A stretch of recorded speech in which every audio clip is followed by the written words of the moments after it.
We need 30 days. Because if you're a strong man or woman of God, if you're a man or woman operating off of a vision, you only need 30 days to really bounce back. You'll take 1 week to figure out, okay, what the heck am I going to do? Then week 2 is like, all right, let me go execute and find this job and apply and do this and do that. By week 3, you should know where you're going to land. Week 4, you should be landing. And then boom, hopefully you got a check coming in by week 5. Hopefully.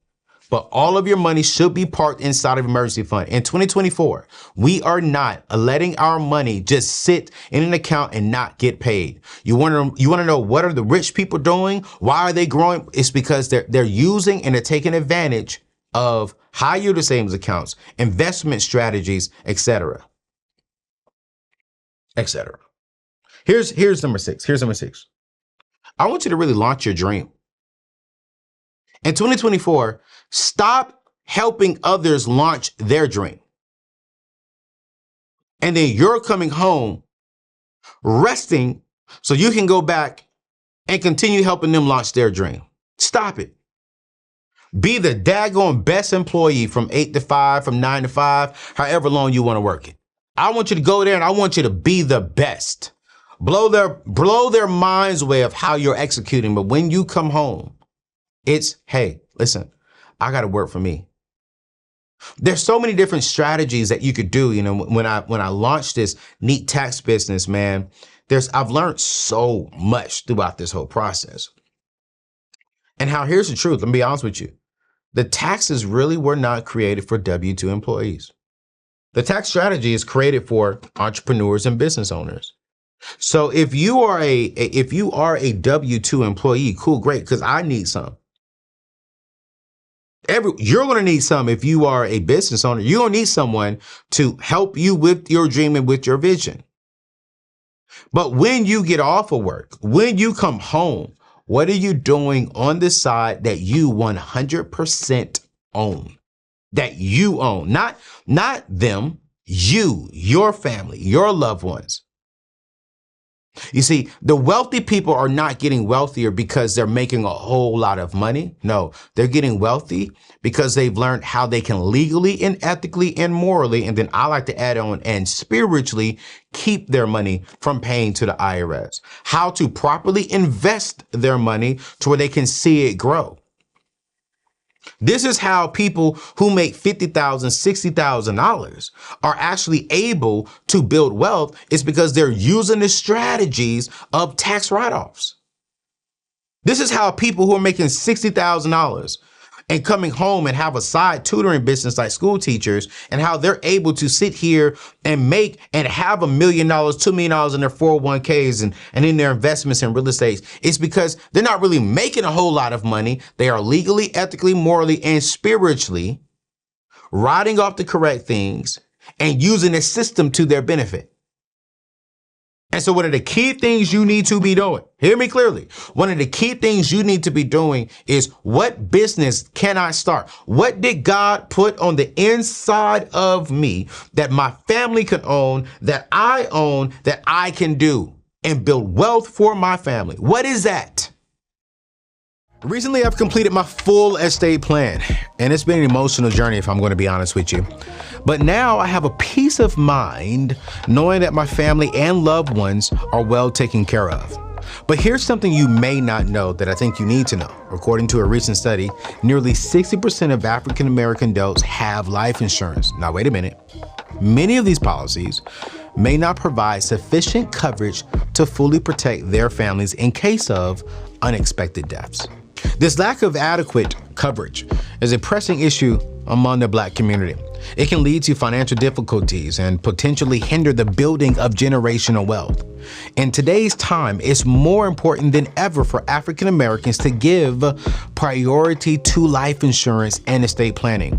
You see, by doing so, you can ensure that your loved ones are secure in the event of your passing. This covers funeral and burial costs, clears all debts and mortgages, and provides a financial cushion to help them continue building wealth, long-lasting wealth.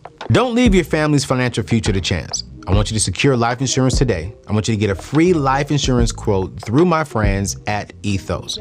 All you gotta do is go to anthonyoneal.com/life insurance. Again, that is anthonyoneal.com/life insurance for your free quote, or click the link in today's show notes.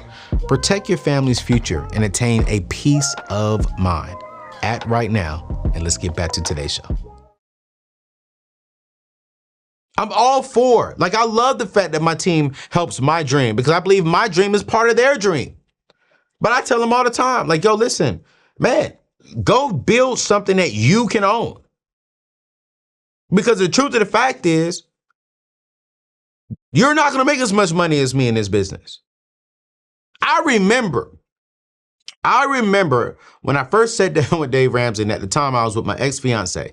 And I was with Dave and his wife and 2 other board members, and me and my ex-fiance at the time when I first joined him. And he said something that I would never forget it. I looked at him. He said, "You have any more questions for me before I join this team?" I looked at him, and I'm so grateful that Dave said this to me. He said, I said, "I got one more question." And I grabbed my ex-fiance's hands and I said, "Hey, will I be able to provide for my wife the way that you provide for your wife working for you?" He looked at me quickly and said, "No, you don't own Ramsey Solutions. But I promise you, you would definitely be able to provide for her nicely." But no, I own Ramsey. We own Ramsey Solutions, but you would definitely be able to provide very well for your wife and for your family. And when he said that, it stuck with me like, dang. No matter how hard I work, I won't be able to have all of this.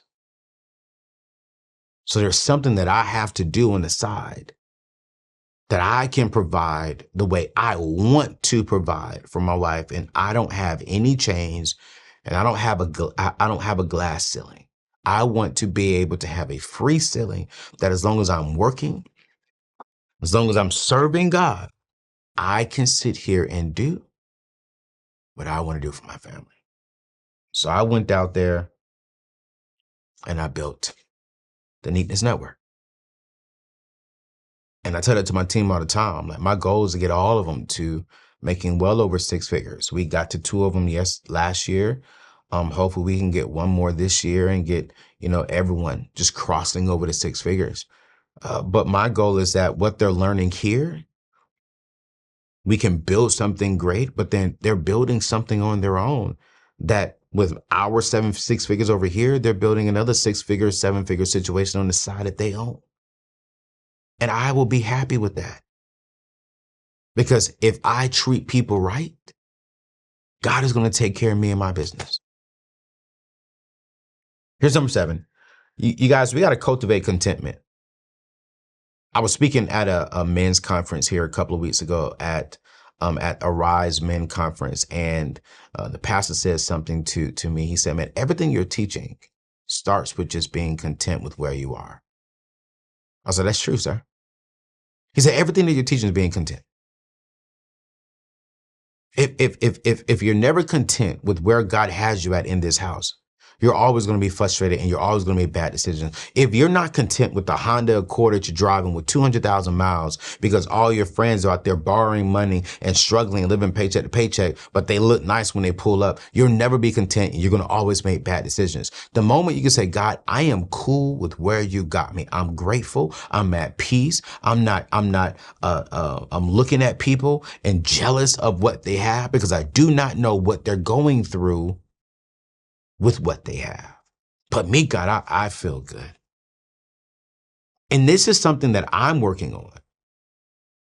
This is something I have friends who fly on private jets all the time, and I'm still getting on Delta. I got to remind myself, yeah, but you don't know if they're going through anything. I don't want to say they are, but it's like, you really don't know. You really don't know. And here's the truth. Man, I got a peaceful life. And the last thing I want to do is be so envy of other people and want what other people have and try to keep up with the Joneses. And I'm stressed because the Joneses, my friends, my peers, when I'm going through financially, they're not going to be there to help me get out of debt. They're not going to be there to make sure I don't go homeless. Heck, I pleased people when I was growing up. I bought the PlayStations so I can have a dope house when people can come over. I had a house with a dope apartment so they can come over and play PlayStation. I went to Aaron Sales and Lease and borrowed $10,000 worth of furniture, leather furniture, and I'm sweating on the daggone couch because I want to look good for people. I've bought the purses for the ladies. And when I became homeless, not one, not even a half of one said, hey, AO, come spend the night in my house. Hey, AO, you can take a shower at my house. Hey, AO, my mama's cooking breakfast. Come over here and get something to eat. Not one. So all these people who we're trying to keep up with, all these people who we are trying to impress, because don't cap with your boy over here, because I know we've all been there.